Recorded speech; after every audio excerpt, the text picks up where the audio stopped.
Hi again, Andy Franco with the iConnect Zone in District 49. We're back to board training for charter school boards, and today's session, session 4, is about board fiduciary duties. In this session, participants will learn about the charter board's fiduciary duties to include charter school finance and oversight, capital construction and facilities, and funding development resources.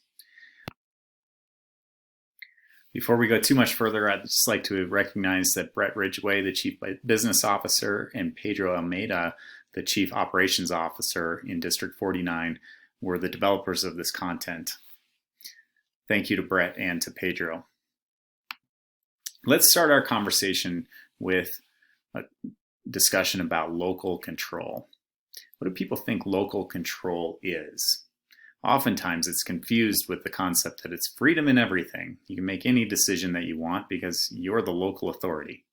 This often leads to just a disjointed focus, inefficient process, and unnecessary conflicts. What is local control really? It's the opportunity to work within wide boundaries. As a charter board, you've been given the opportunity to determine your own educational curriculum.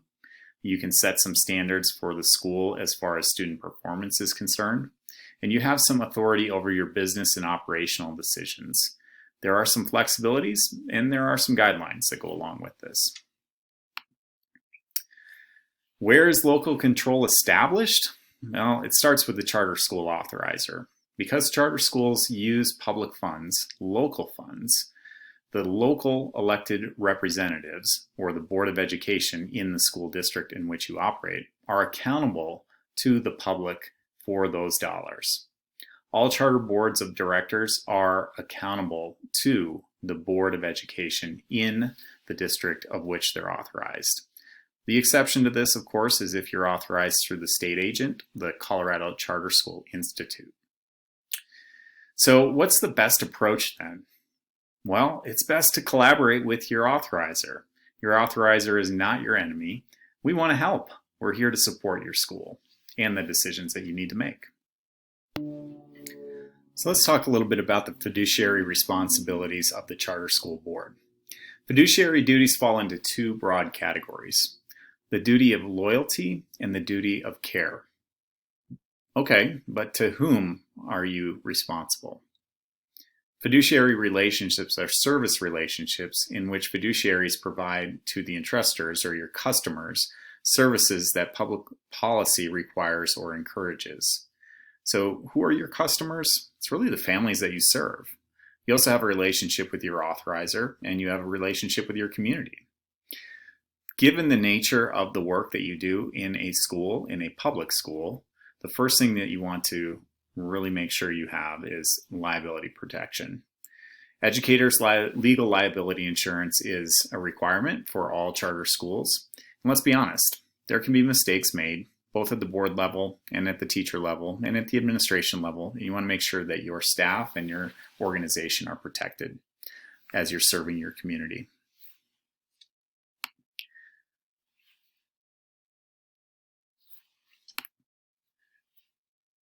So let's talk a little bit about the types of decisions that you as a board or a fiduciary are going to need to make. We're going to talk first about the business items in terms of finance, personnel, purchasing, and risk management, and then we'll talk a little bit about operations in a moment. Education is complicated business. You need experts and expertise to help you navigate. In terms of business, financials are very complicated as well. Financial reporting is the actual results and budgets that need to be consolidated with the authorizer's other programs cleanly to make a complete and valid, accurate report. You're also responsible for financial management. This means you're the custodial of the public funds, and this requires unique and accurate recording of those things. Custody of public funds is unique. Accordingly, there is a specific process called fund accounting that is required. Finally, you need to be financially transparent. This requires a lot of your public information to be posted onto your website and or the district's website.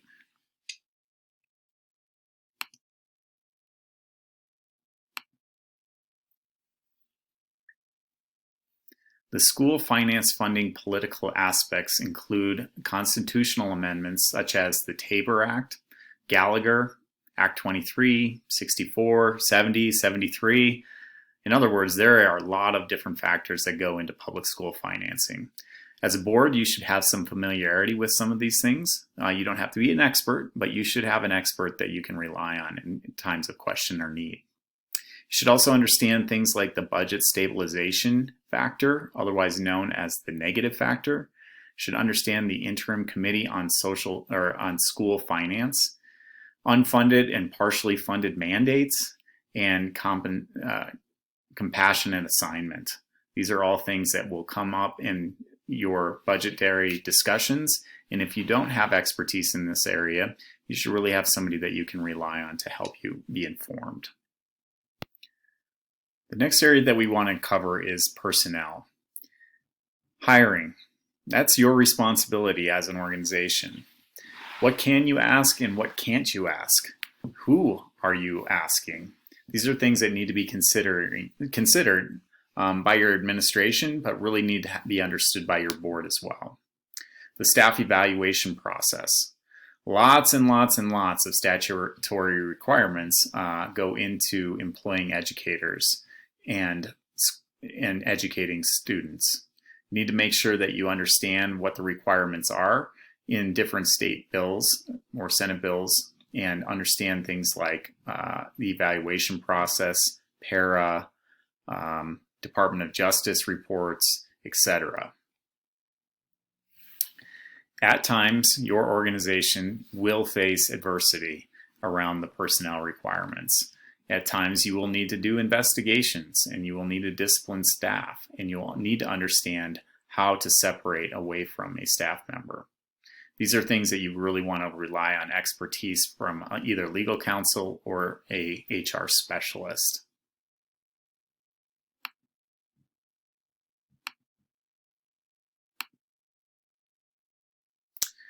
The next items that we want to cover are really ring.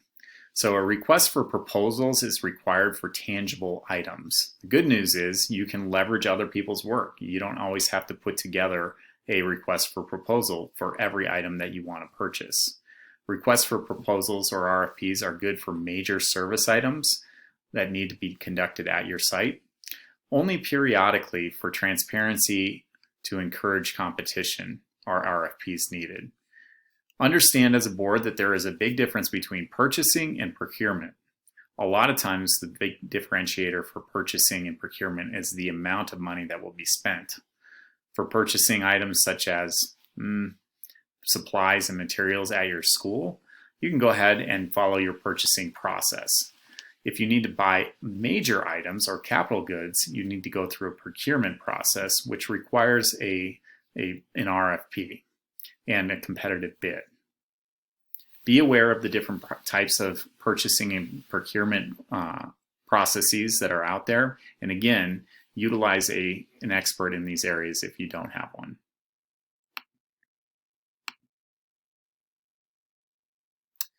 Lastly, in the business category, we want to talk about risk management. It is important for the school to have liability and property protection. Financial resources are finite. We can't really afford big mistakes. So you want to make sure that you do have protection. This is required within your charter contract, and annually you need to make sure that your liability and property protection insurance is up to date. Understand employee benefit programs, safety programs, workman's comp. Make sure that you have your employees protected as well. And always keep in mind that perception, whether it is the truth or not, is the reality. So when you're talking about employees and risk management, you want to make sure that you leave a good name for both your school and organization, as well as the employees that you support.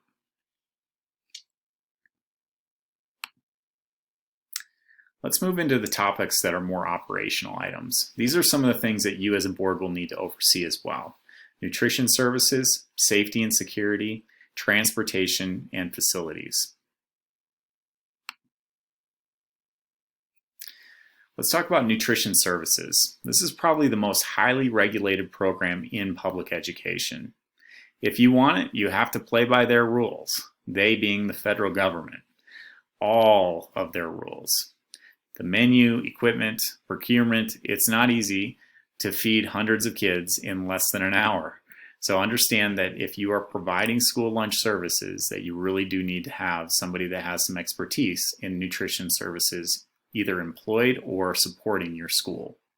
Oftentimes, as a school district authorizer, the district authorizer will provide nutrition services to the charter school through a national school lunch program.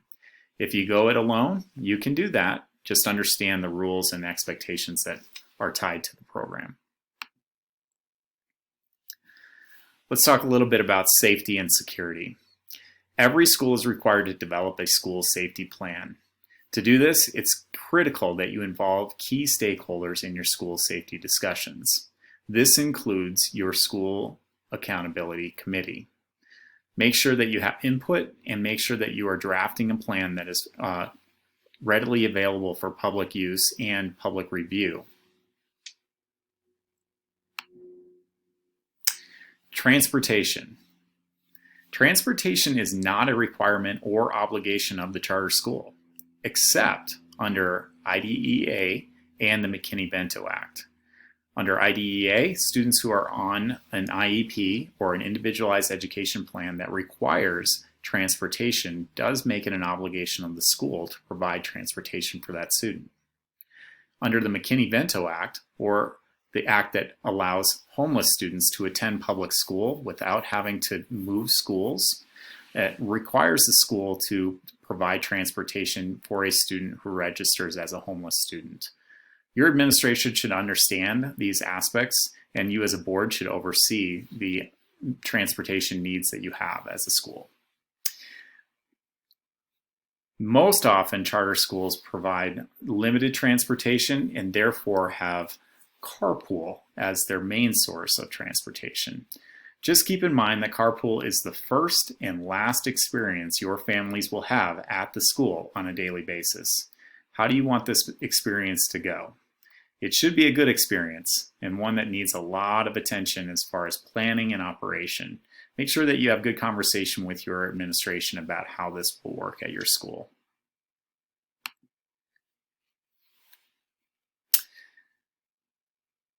The next topic is facilities. Charter schools often find that facilities is a very challenging area for them. If you're in a charter school that's been blessed to have a new facility built specifically for your organization, that's great. If you're in a rented facility or a facility that is a temporary location, you really need to understand the question of what does your facility say about your school as an organization? Does it say we're going to be here for the long term? Does it say that you care about the students and about your stakeholders and families? Or does it say that we're just getting by and we can hardly hold it together? Make sure that your school says the former, not the latter. You want to make sure your facilities are clean and taken care of. How will you maintain and take care of your most important and most expensive asset? You really want to make sure that you're investing a lot of time and energy into ensuring a quality facility for your students.